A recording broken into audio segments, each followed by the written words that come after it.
दोस्तों नमस्कार। एक ऐसा यंत्र जो मंत्रों पर प्रतिक्रिया देता है। वैज्ञानिक इसे इंटरगैलेक्टिक फार एलियन ऑब्जेक्ट मान के चल रहे हैं। कुछ वैज्ञानिक तो इसे सर्विलांस के नाम से भी पुकार रहे हैं। अब बात आती है सर्विलांस की, तो वैज्ञानिक ये कह रहे हैं कि ये एलियन का एक सर्विलांस है जो कि पृथ्वी पर आया है यहाँ पर देखने या जासूसी करने। वीडियो को पूरा देखें और वीडियो को लाइक जरूर करें। आप देख रहे हैं मिस्टीरियस सुजीत। दोस्तों इसी साल मार्च के महीने की बात है, मार्च 2025। दक्षिण अमेरिका के कोलंबिया के आसमान पर कोई अनोखी अनजानी सी चीज दिखाई देती है। यह उड़न तस्तरी जैसी तो बिल्कुल नहीं थी, लेकिन उड़ती एकदम उड़न तस्तरी जैसी ही थी। जनरल वे में देखा जाए तो उड़न तस्तरियां एक चपटे से आकार की होती हैं, जबकि ये एकदम सर्कल यानी गोलाकार ऑब्जेक्ट था। अब ये क्या है, ऐसी चीज के बारे में कोई स्पष्ट प्रमाण नहीं मिले हैं, लेकिन जो रिसर्च हुई है वो चौंकाने वाली है। इसीलिए वैज्ञानिक इसे यूएफओ यानी अनआइडेंटिफाइड फ्लाइंग ऑब्जेक्ट भी कह रहे हैं।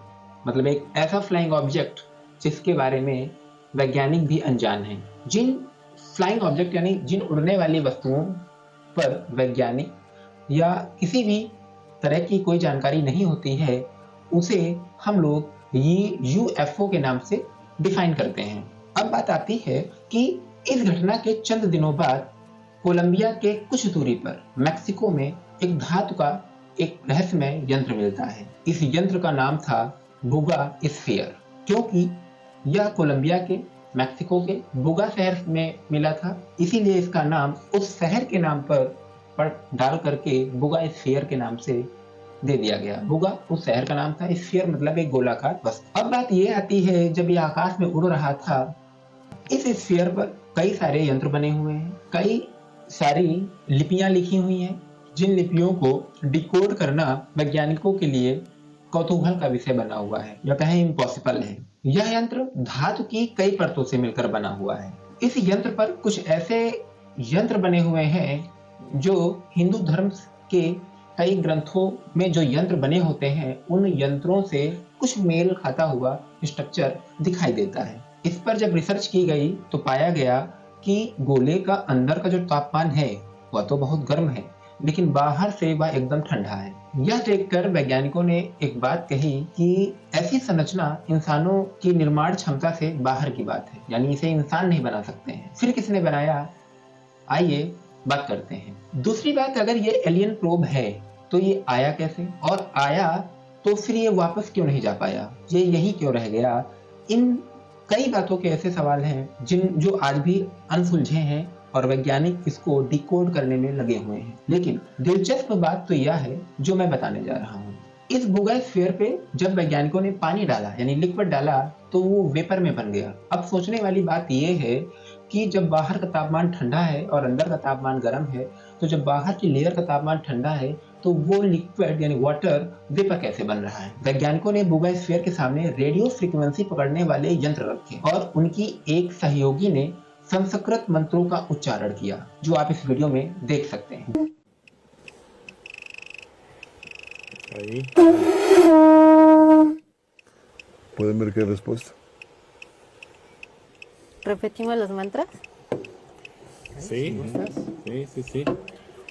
Yada yada hi dharmasya glanirvavati bharata avyuktanam adharmasya tadatmanam srijamyaham paritranaya sadhunam vinashaya cha dushkritam dharma sansthapanartaya samvavami yuge yuge Karpura Gauram Karunavataram Samsara Saram Bhujagendraharam Sada Vasantam Hridayaravinda Vavam Vamami Sahitam Namami Namo Namaha Shivam Om Ganahara Mahadevam Om Bhurvuvasvaha Tat Savitur Varanyam भर्गो देवस्य धीमहि धियो यो न प्रचोदयात्। जैसे ही ये मंत्र पढ़े जाते हैं, बोगा स्फीयर में जो संकेत हैं और जो पास में रखे EMF मीटर और RF मीटर हैं, उन पर नए नए वैल्यू यानी नए नई जो मीटर में जो रीडिंग होती हैं वो आने लगती हैं और बीप के साथ मीटर बजने लगते हैं। अब इस संवाद का क्या मतलब है, ये आज भी रहस्य बना हुआ है। आखिर वो मंत्रों पर ही क्यों RF मीटर और EMF मीटर की बीप हुई और उनकी रीडिंग क्यों फ्लक्चुएट करने लगी, इस पर अभी भी रहस्य है। इस घटना और इस अध्ययन का एक और भी मतलब है कि जो लोग सनातन संस्कृति पर हमेशा से सवाल उठाते हैं, उन लोगों को इस बोगा स्फीयर के सामने जब वो मंत्र पढ़े जाते हैं और जब RF मीटर और EMF मीटर पर रीडिंग होती है, तो यह देखकर उन लोगों पर एक तमाचा है। इससे और एक बात की कयास लगाए जा रहे हैं, क्या इंटर गैलेक्टिक में कोई ऐसी सभ्यता है जो हमारी सनातन संस्कृति से जुड़ी हुई है और क्या वो हमसे संपर्क करना चाहती है, और अगर संपर्क करना चाहती है तो वो क्या इस ऑब्जेक्ट को भेज करके के यहाँ पर जासूसी करवा रहा था। अब ये चीज आगे देखने वाली है कि आने वाले दिनों में क्या होता है, क्योंकि यहाँ पर कई भविष्यवाणी सिद्ध होती नजर आ रही है। जैसे यहाँ पर बाबा बेंगा की भविष्यवाणी, तो उन्होंने कहा था 2025 के अंत तक शायद एलियन से संपर्क हो जाए। तो क्या ये वही एलियन है जो सनातन संस्कृति को आगे बढ़ाएंगे